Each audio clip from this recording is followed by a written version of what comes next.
Right.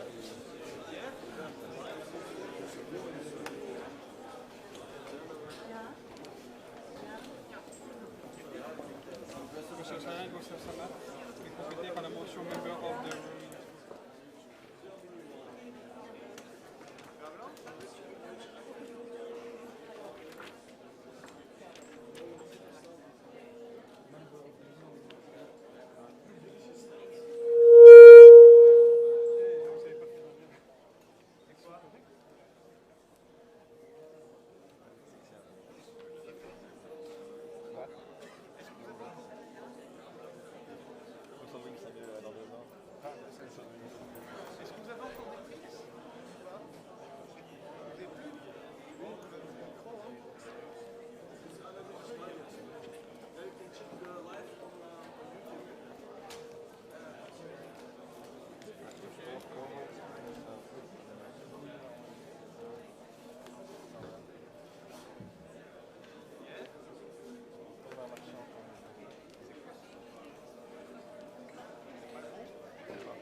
C'est l'info qu'on n'avait pas encore exactement. Ouais.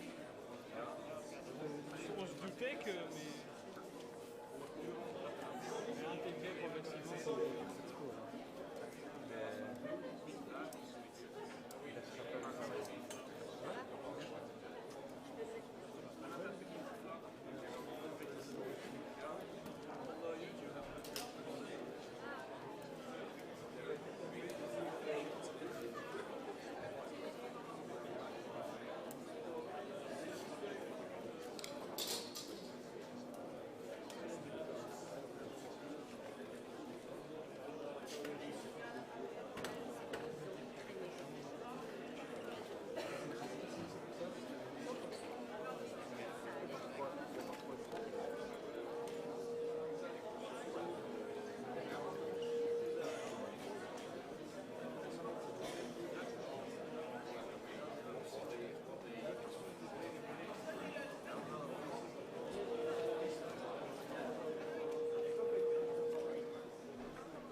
Comme tu veux, soit on fait une chacun. Tu m'écoutes?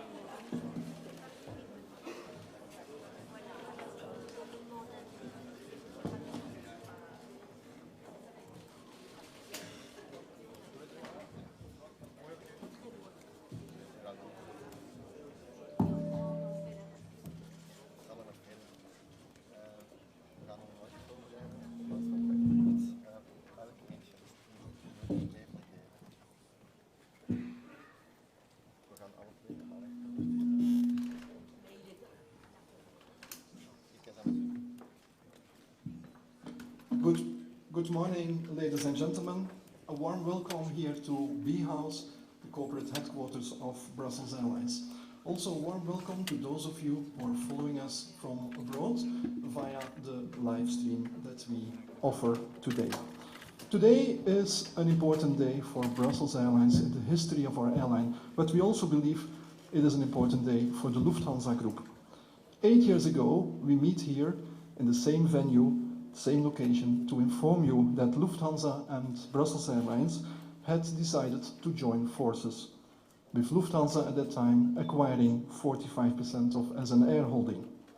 Today, the time has come to bring this very successful partnership to the next level. Chairman of SNR Holding, Viscount Etienne d'Avignon, Mr.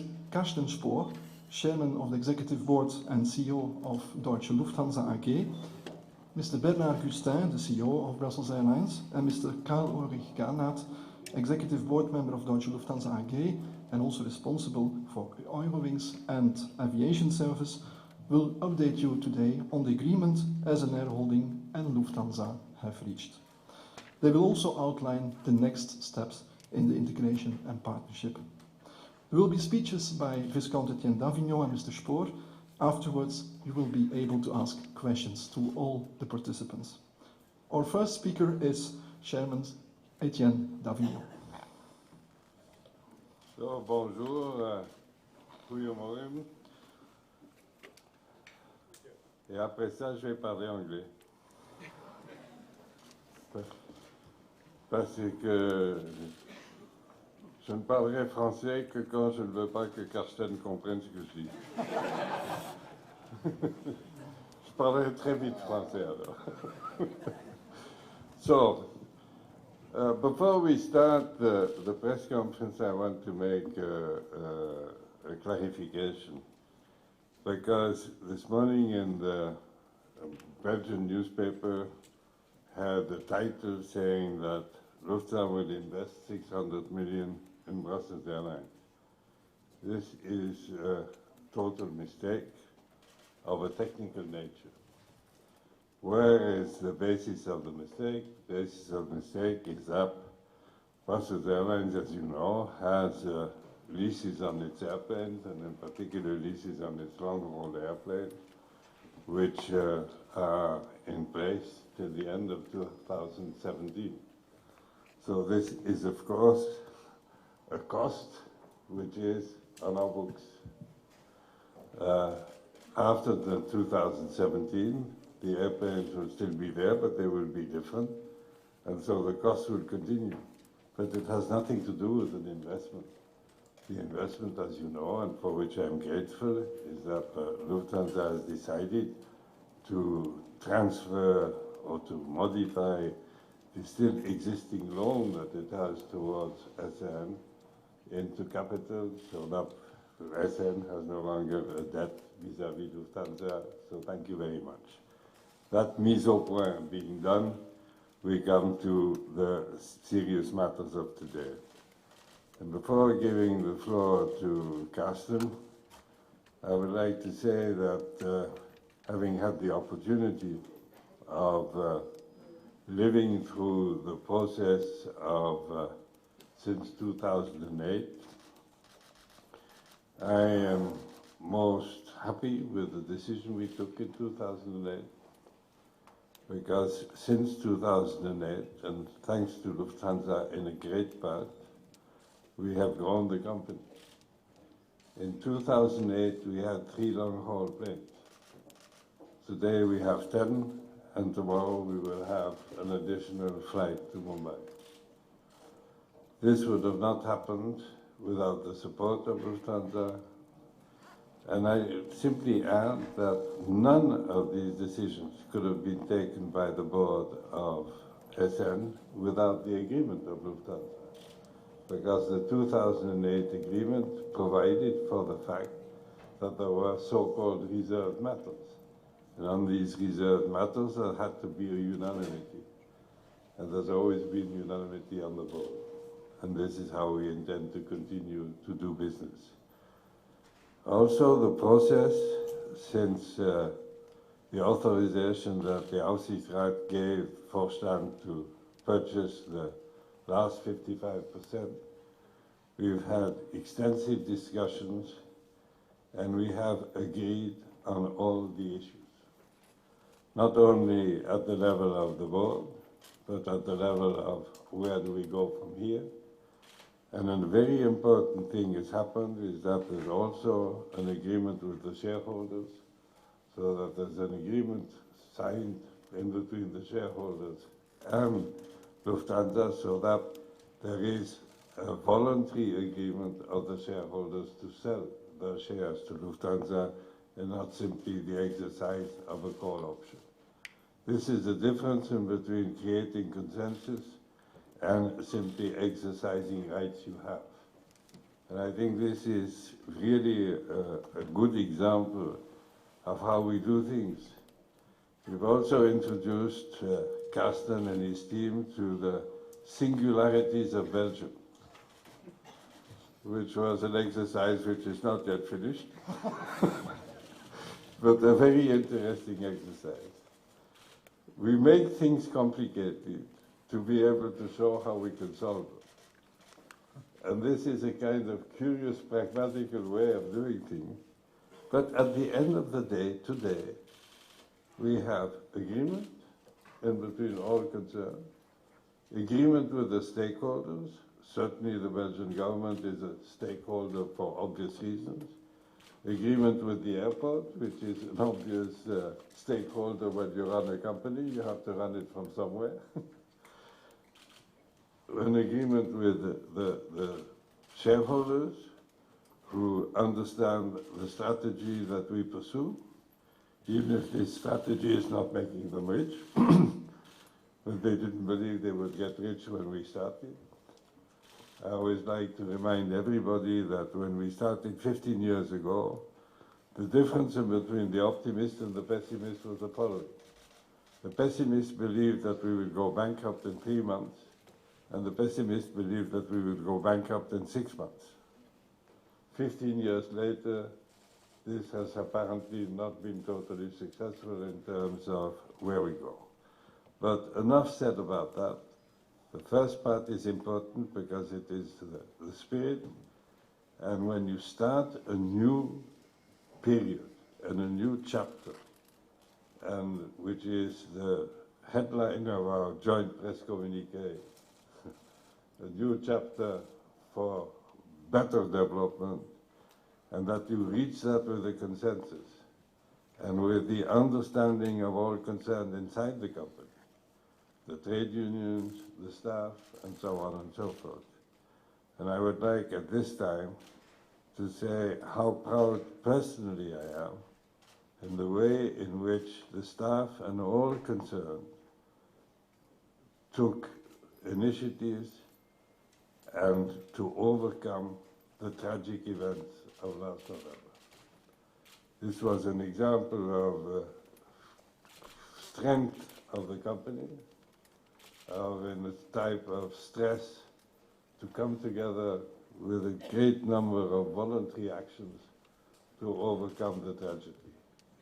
And that is why, although one can believe that at my young age I might be looking for new challenges, that I was happy to continue to remain. I'd like just to tell you an anecdote. A journalist rang me up yesterday and said, "Is it really true that you're going to go on another 2 years with the company?" And I said, "It's true. You must be very well paid." What I can tell you is that after next week, not anymore. So when we started, because of the difficulties, all the members of the board decided that they would not get any pay, and this included the chairman. So my situation remains identical. You have, in terms of cost cutting, Carsten, you have no opportunity with me. The cost is zero, and it remains zero, and happily so. But with this important housekeeping issue, I'm happy to ask you to tell us how you see things and why you are with us today. Well, thank you, Stevie. I'm glad we could solve the salary negotiations here on stage. For such a nice job, he actually should be paying, so there's still room for negotiation, but we won't do that here. Ladies and gentlemen, also on my behalf, on behalf of the team of Lufthansa, thanks for joining us today for this, as mentioned in the opening, important day for Brussels, but also, I think, important day for Lufthansa. And if you look outside, you even see it's an important day for Germany because our chancellor just arrived. So this is how important this relationship is, and we are so glad that we can take it to the next level. In our industry, I think we are seeing a period of radical change. This has always been a highly competitive industry, but over the last months, couple of years, the competition has increased to an even higher fierce level. And whenever that happens in the industry, one result is consolidation. And that's why we have seen consolidation in this industry over the last years, and I'm convinced we'll see a lot more of consolidation in the next years to come. Consolidation usually means that the strong ones get stronger, get bigger, and that it's part of what the Lufthansa Group, of course, as Europe's #1, is intending to do. And that's why I think today is indeed important, because we, as Europe's #1, have arrived in Brussels to create a new home here in Brussels, which is by far the most European of all European markets. That's why I think this is an important place for Lufthansa to be and to play an even stronger role in the future than already we have done in the last years in our partnership. I think it's worth to say that also Brussels Airlines, the aviation in Belgium, needs a stronger partner, because size does matter in our industry, and only beyond a critical size you can compete with the other challengers in the market, including the ones who are challenging the market situation of Brussels Airlines here today in Brussels. And if you're looking back not only to our bilateral relationship, but also to Lufthansa's position as a shareholder in other airlines in Europe, I think we have proven that we are a shareholder which has a clear European perspective, which understands the value of the local brand, the local touch, and we have proven that in many other cases, as an example in Swiss or in Austrian. So what is the Lufthansa strategy as Europe's #1? First, we believe that we as Europeans need to connect Europe to the world and cannot accept of just being connected. We need to play an active part to integrating Europe into the global economy, and by that we need to connect it by ourselves.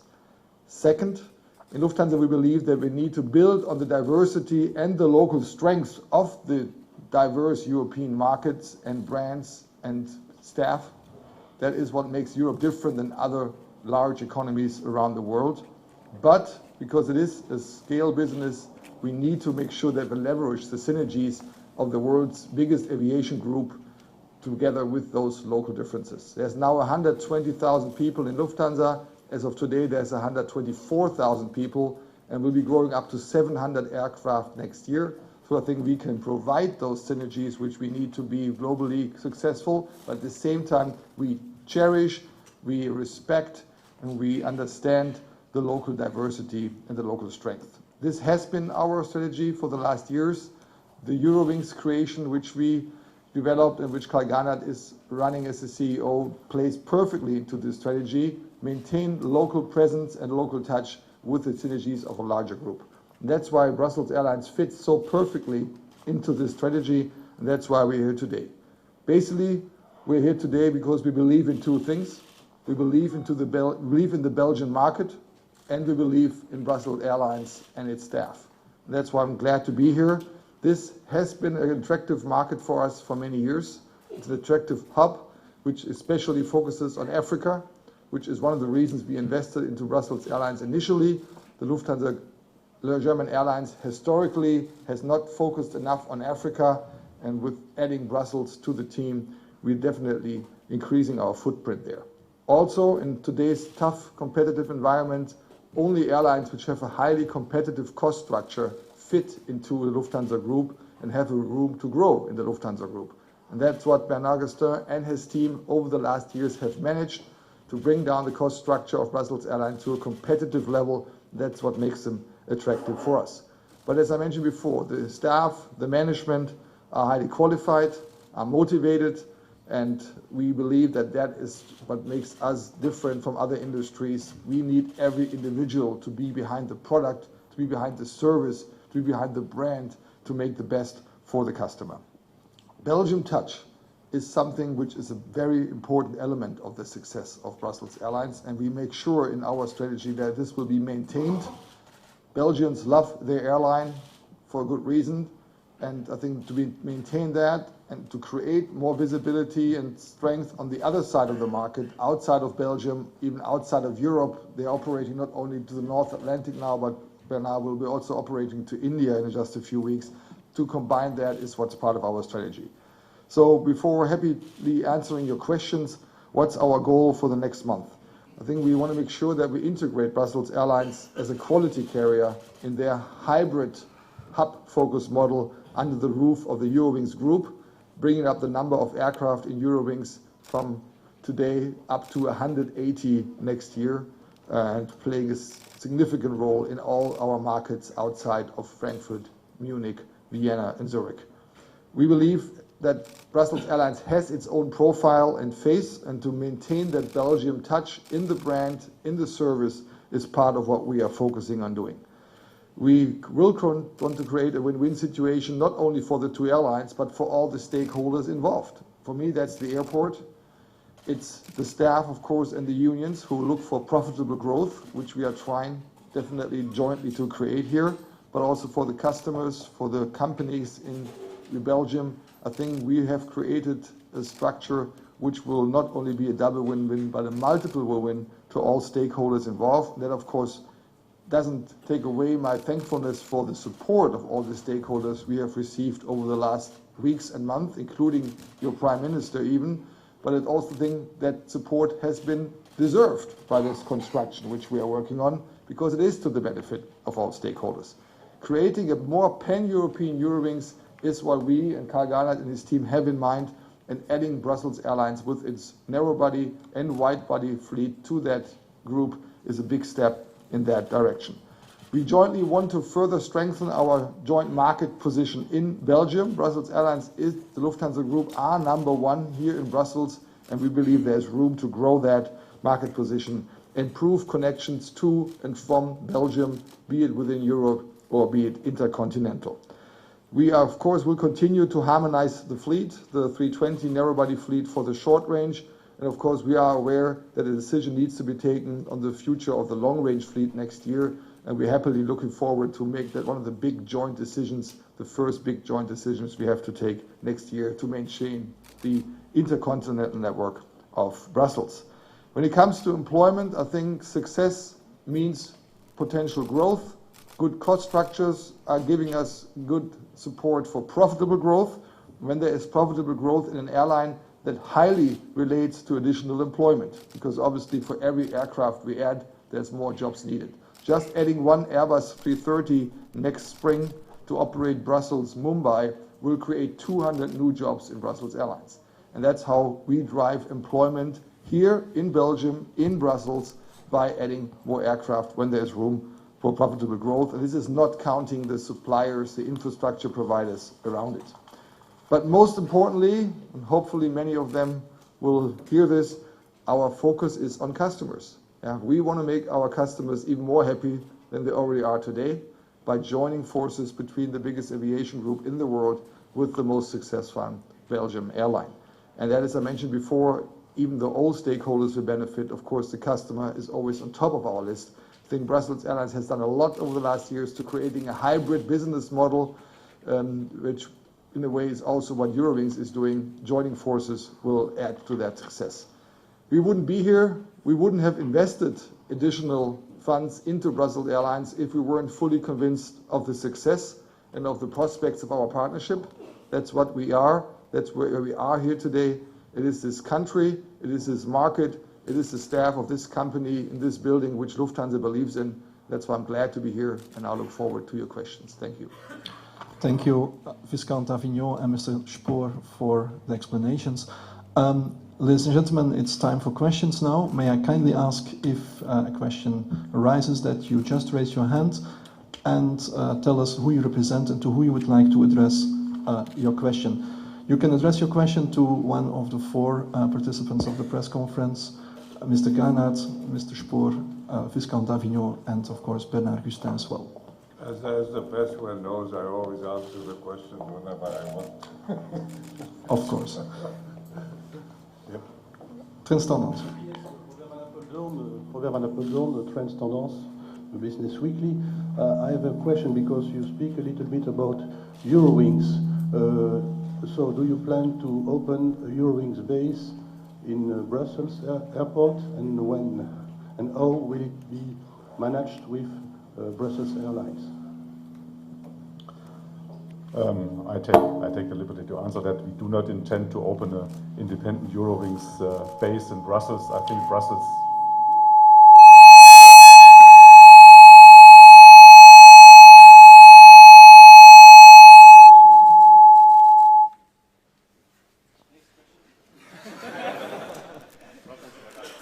Brussels. Okay, now it's.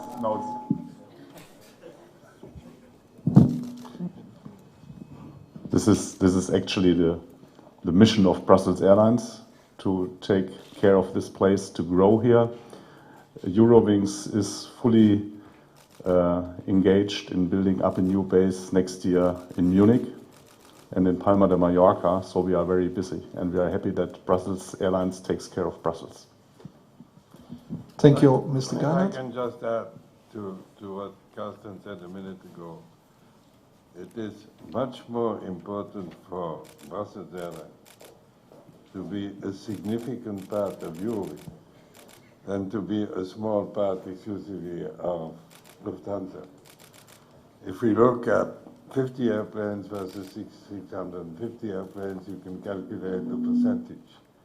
If you look at 50 airplanes inside of 180 airplanes, you can calculate the percentage. We prefer to be significant in a project with which we are happy and which we will develop together. It would not mean that we would not be nicely considered if we were 5% of Lufthansa, but it would still only be 5%. So it must understand, simple facts, simple evidences lead to simple answers. Thank you. Next question, please. Bart Moerman, Het Nieuwsblad. Microphone we will pass a microphone for sure. Thanks, it works. In the press text it says that there are tens of millions of synergies. I suppose that's by laying off staff, or where do you get those synergies? No, there's no laying off staff or social plans intended to be happening. We see synergies in additional revenue synergies, putting more sales pressure on the Brussels Airlines flight around the world. We see synergies in jointly do purchasing, be it of aircraft, be it of fuel, be it of insurance. Just with the investments to be taken next year in terms of the new Intercon fleet, in all modesty, it makes a difference if Brussels Airlines goes to Airbus or Boeing to buy a handful of aircraft once every 20 years, or if the Air Lufthansa group goes towards Airbus and Boeing. We are buying 50 aircraft per average per year.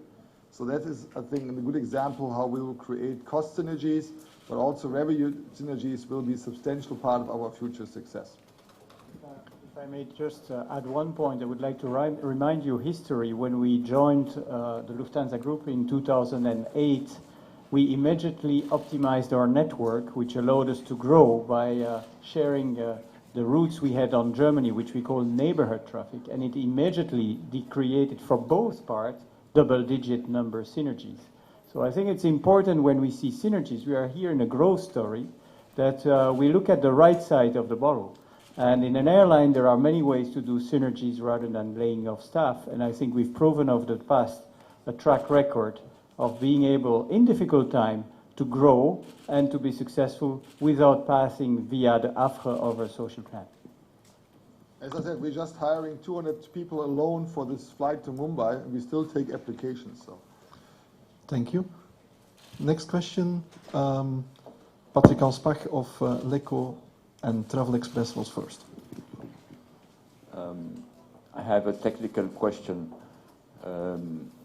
Do we have to speak now of, with Brussels Airlines of a German carrier or the Belgian branch of a German group?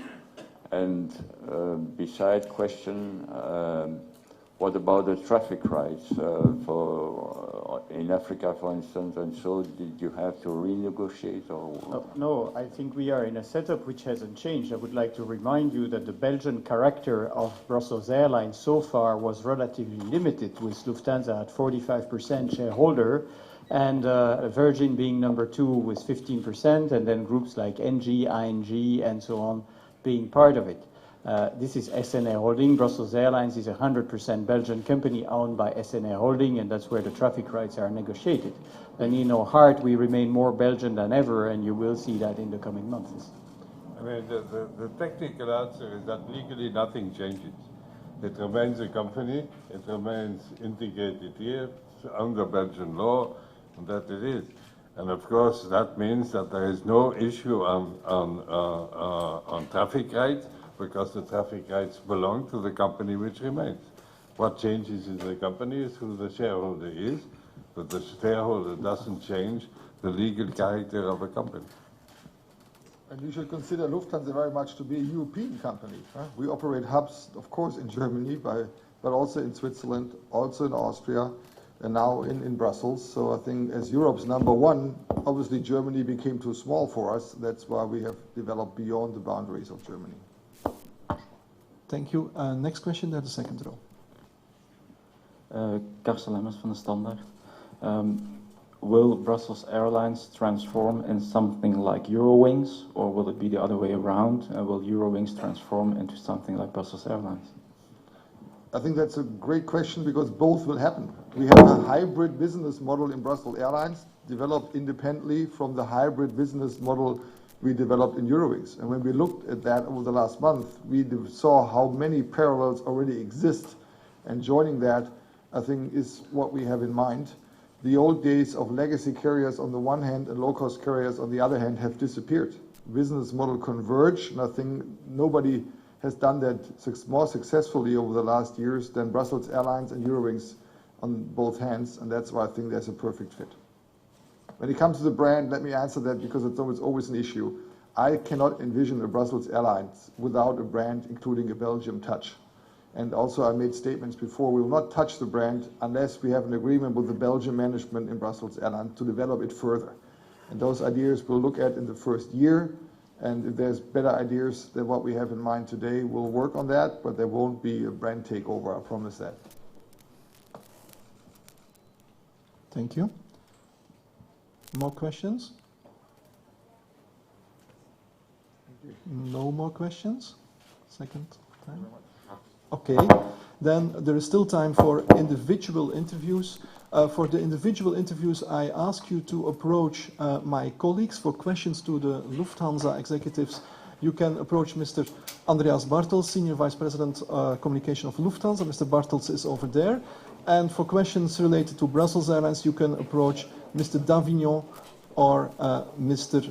Hustin via Wenkeldemmers or Kim Dame. We have still a photo opportunity for the media that will we do now for the audiovisual media. We will hand over an